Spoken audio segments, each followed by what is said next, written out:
Tem algo de muito errado acontecendo há muito tempo.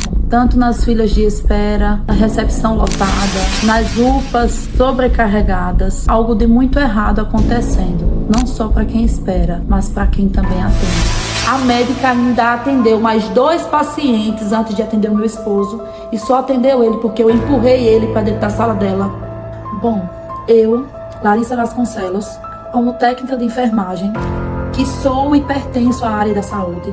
Hoje faço graduação em farmácia. Eu me sinto, sim, com propriedade para falar sobre o que aconteceu com meu esposo. Eu acredito muito e conto detalhes do que aconteceu para toda a minha família, para todos os amigos e para todas as pessoas que nos acompanham. Parecia que meu esposo estava invisível nos corredores daquelas UPAs. Parecia que ninguém o enxergava. E que se não tivesse eu e a mãe dele para empurrar a cadeira de rodas que ele estava sentado, talvez ele tivesse morrido ali nos corredores. A gente deu entrada na UPA da Santa Lúcia, na sexta-feira à tarde. E João estava de início com um choque anafilático.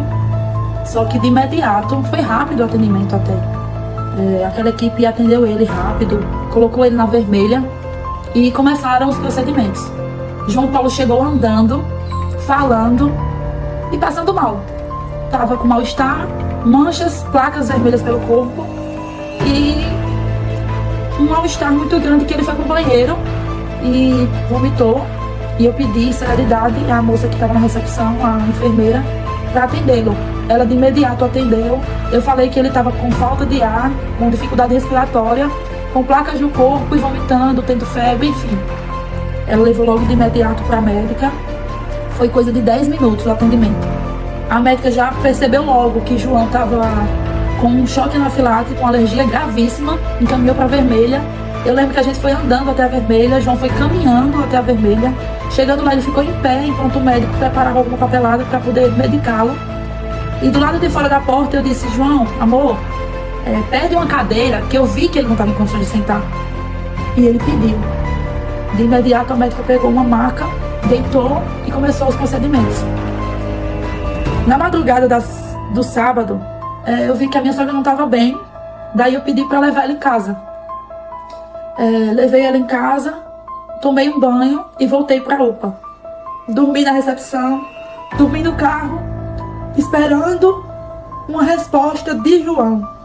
Até que eu conversei com um maqueiro que estava de plantão. Ele me viu dormindo, teve piedade de mim, né? Porque ainda existem pessoas boas no mundo. Ele ficou com misericórdia e veio falar comigo.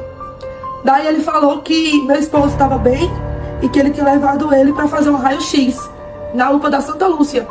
Só que o médico tinha dito que ele ia ser liberado na mesma noite. Daí eu fui pro carro e fiquei esperando uma resposta. Às 3h30 da manhã, o maqueiro foi lá no carro, bateu na porta e me chamou. Eu fui buscar João às 3h30 da manhã na porta da vermelha. Ele tinha recebido alta. Só que sabe aquela sensação de que você não tá bem, você não tá feliz? Eu não estava feliz em levar meu marido pra casa, porque eu sabia que ele não tava bem. Ele tava com muita sudorese, sabe? Corpo gelado e suando muito. Perguntei: você tá bem, amor? Tem certeza que você tá bem? Porque você pode ficar aqui. Ele olhou pra mim e disse: não tô bem, mas vou ficar. Mas eu percebia que João Paulo não tava bem, porque ele tava puxando o ar e tentando respirar e não conseguia respirar normal. E tava daquela situação que uma pessoa normal não está. Daí eu peguei e levei ele pra casa, porque ele tava dizendo que ia melhorar. E eu acreditando que ele ia melhorar, porque até então eu achava que o problema dele era só alergia.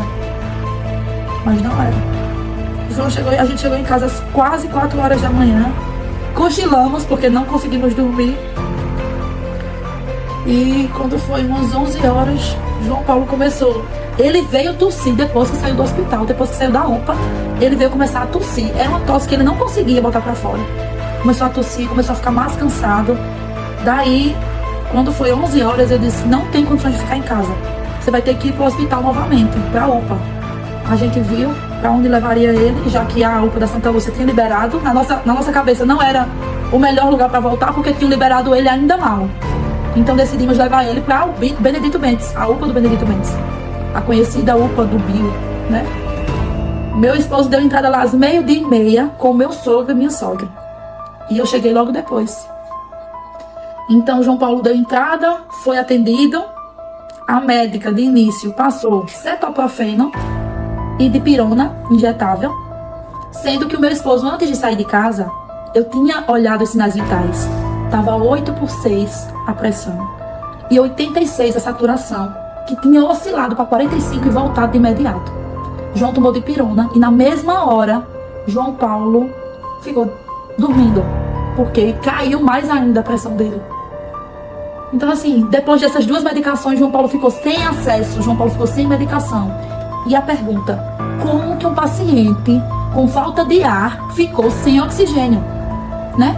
Porque se o paciente está com falta de ar, ele chega e de imediato ele tem que ter oxigênio para respirar, ajuda. João Paulo não teve. Ele ficou até as 3 horas da tarde sem nada. Absolutamente nada. Sentindo dor, desconforto respiratório, sudorese, muita sudorese. Ele estava cianótico, sabe? As extremidades roxas. Eu sabia que meu esposo não estava bem, mas ali eu não era técnica de enfermagem. Ali eu era família. E família, por mais que seja da área da saúde, eu e a minha sogra, a gente não podia fazer nada. Nada. Minha sogra só faltou se ajoelhar para aquela médica fazer, pedir, solicitar a tomografia. Porque enquanto a assistente social disse para mim, para minha sogra, que a gente tinha se evadido da UPA com o meu esposo, a gente não tinha saído de lá sem autorização. A gente saiu de lá para fazer uma tomografia no HU, a pedido da minha sogra, que trabalha lá, com autorização carimbada e assinada pela médica de plantão aquele dia. Então a gente levou no nosso carro, empurrou ele até o carro na cadeira de rodas, porque nem o segurança nos ajudou a empurrar, porque se a gente não empurrasse, ele não saía daquela UPA e nem voltaria. A gente saiu de lá, foi pro HU, fez o exame, voltou às 3h40 da tarde. Antes das 4 horas da tarde, a gente estava de volta na UPA. A médica ainda atendeu mais 2 pacientes antes de atender o meu esposo. E só atendeu ele porque eu empurrei ele para dentro da sala dela. Foi aí que ela fez a regulação, porque ela não tinha regulado o meu esposo. E a tomografia era clara. Tinha 2 possibilidades, ou tuberculose ou infecção fúngica no pulmão, acompanhada de embolia séptica. Aquela médica passou a vida fazendo uma regulação, enquanto meu esposo estava na maca dela, cianótico e sem respirar direito. Era para ela ter dado socorro a ele, ela não deu. Ela ficou de costas para ele, sentada, enquanto ele estava sem ar, o cianótico, com falta de oxigênio no sangue, sabe? Depois veio um médico, um anjo, e ele foi lá e exigiu para ela fazer uma medicação, porque naquele momento ele só queria salvar a vida, sabe? Eu sei que é proibido você passar por autonomia da médica, de quem quer que seja, mas ali ele queria ajudar o meu marido e ele foi lá pedir para ela fazer a medicação, e ele ainda disse para ela qual seria a medicação que ela deveria prescrever. E foi ele quem deixou o meu marido numa salinha, mesmo sem ter sala para deixar isolado. Ele deixou lá para que o meu marido não ficasse em contato com os outros pacientes, porque lá não tinha leito para ele. Lá não tinha. Como é que um paciente estava com falta de ar e naquele lugar não tinha um leito, lá naquele lugar não tinha assistência médica para o meu marido? E foi ali que Deus mandou um anjo, porque já tinha trocado de turno. Chegou um anjo para salvar a vida dele. Só que aquele anjo chegou tarde, sabe? Não tinha mais o que ser feito. Aquele médico fez de tudo que ele podia para salvar. De tudo que ele podia com o que ele tinha, que era muito pouco. Ele tentou salvar o meu esposo, só que já não tinha mais jeito. Ele já tinha sofrido demais. Ele já tinha esperado demais para ser atendido. Não teve mais jeito. Quando foi 1h da manhã, ele veio me dar a notícia que João tinha morrido. Tudo que eu puder fazer hoje para que mais pessoas não passem pela dor e pelo sofrimento que eu estou passando, eu irei fazer. A minha luta hoje é para que mais pessoas não precisem sofrer e não precisem morrer igual João, igual Freitinhas precisou morrer, né? Que a gente possa aliviar mais o sofrimento daqueles que precisam de atendimento público, seja ele na saúde, na segurança, infraestrutura, enfim, de pessoas pobres, igual nós somos pobres, que precisam de órgãos públicos para sobreviver, que essas pessoas tenham pelo menos sequer atendimento ágil, humanidade e amor ao próximo. É isso que eu quero.